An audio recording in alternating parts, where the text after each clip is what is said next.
because they have forgotten, they have lost their memory, so they thought they've never been to restaurant A.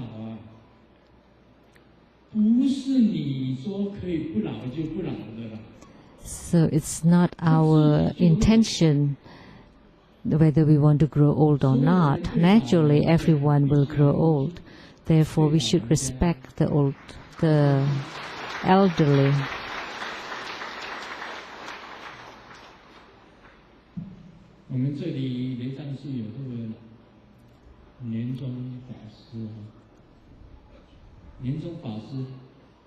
How old are you?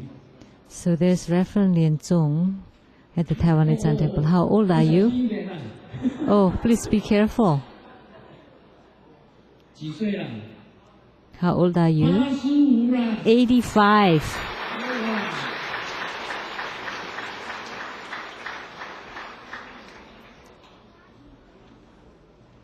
$86. 86?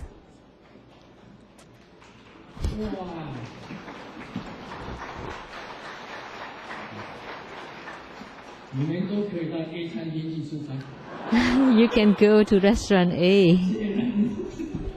for dinner. And there's handicap ramp for the wheelchair.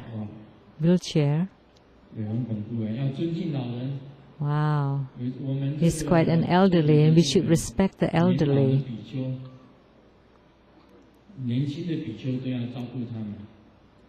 So the younger monks and nuns should take care of the older ones. Don't let them fall down, and respect them and maybe feed them sometimes. Is there a need?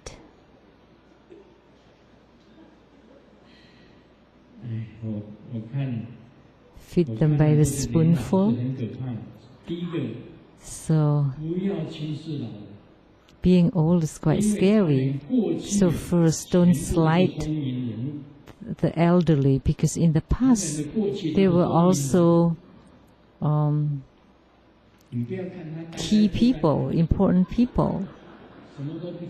They had flourished before too. Don't look at the elderly look now. They look kind of dumb. But don't despise them. Don't slight them. Don't be scornful of them.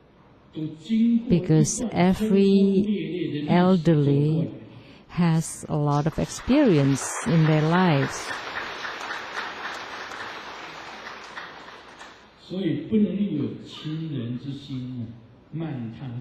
So don't slight others or despise others.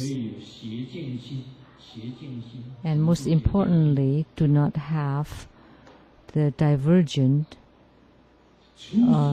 deviant mind. So what's that? What is divergent mind or deviant mind? The sixth Patriarch said that the ways to enlightenment, it's the correct mind, but other than that, it's the divergent mind that's very strict. So we should be respectful toward ways to enlightenment. We should be respectful toward all spiritual cultivators. Don't be like the people from Hong Kong. There's a master from Hong Kong here, Master Lian. In Hong Kong, people slight the monks. When they see the shaved heads, they feel like they would lose everything. So they are very materialistic, very realistic. They always chant Om Mani coming home. When they see the shaved head, they thought they would lose everything like the monks losing their hair. But in Taiwan, that's not the case. When I take a taxi, I drive.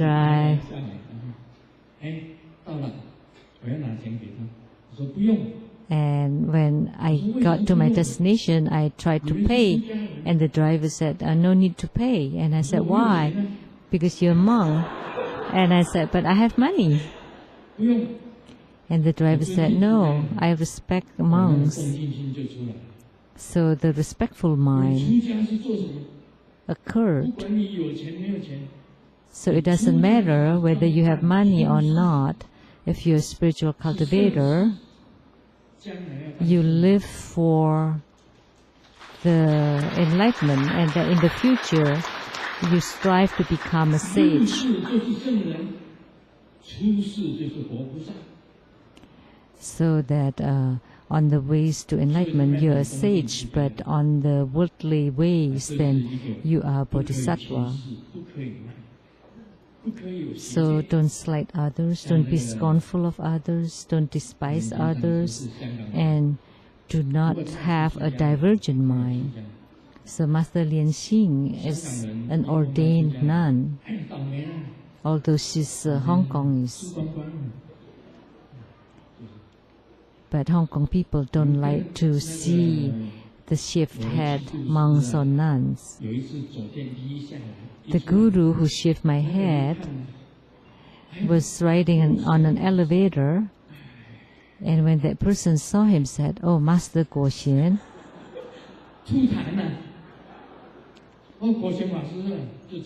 And spit. And Master Guoxian said, "It's your fortune to be able to see me, because what I wear is the fields of fortunes. So it is your luck to see me as a monk." But the other person did not believe it. And they were arguing, and I just scoot over. I left them alone.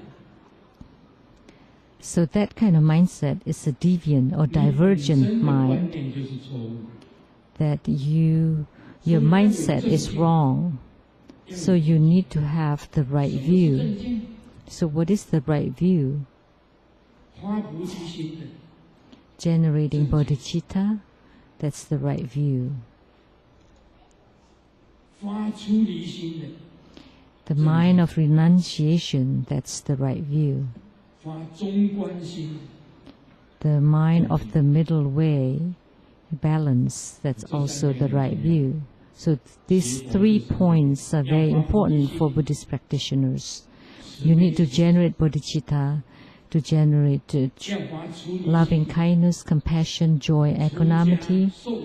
You have to have a mindset of renunciation, to renunciate your mundane life, or to enter into the Sangha, to attain Buddhahood, and you have to have the view of the middle way.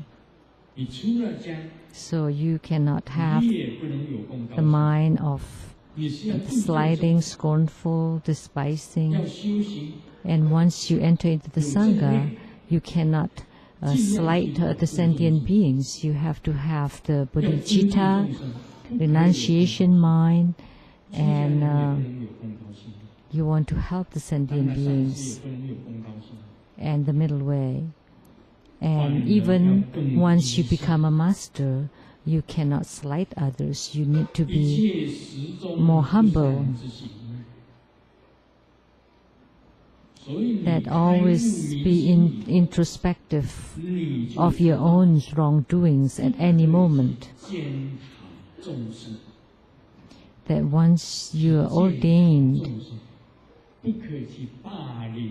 that you cannot control the sentient beings. You cannot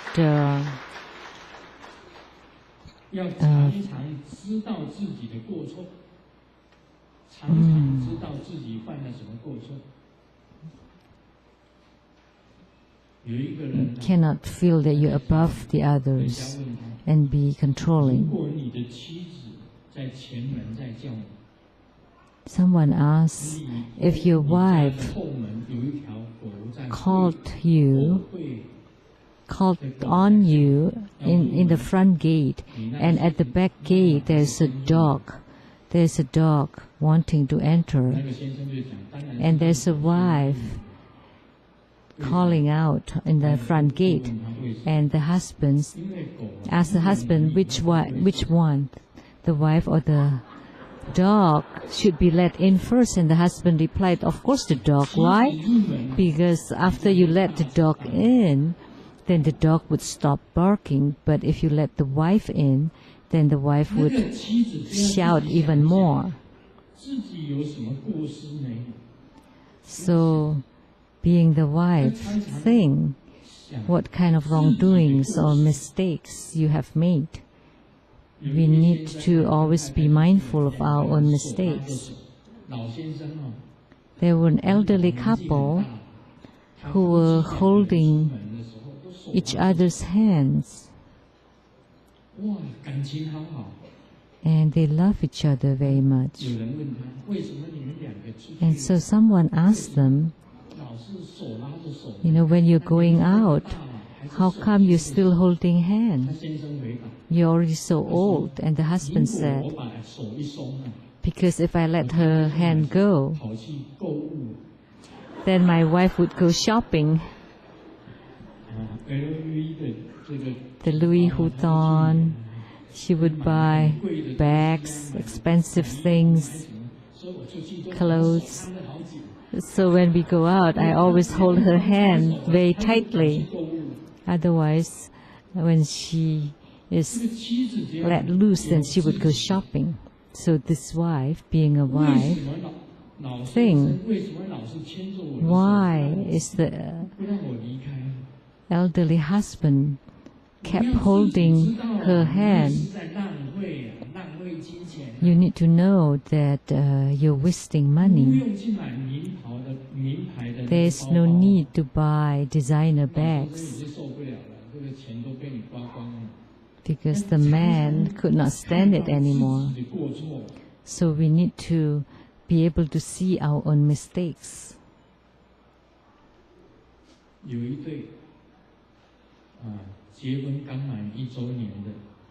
There's a couple who's just celebrating a 1-year anniversary, and the husband asked the wife, so where should we go to celebrate our son's anniversary? And the wife said, to a place we've never been. And then the husband replied, let's go to the kitchen then.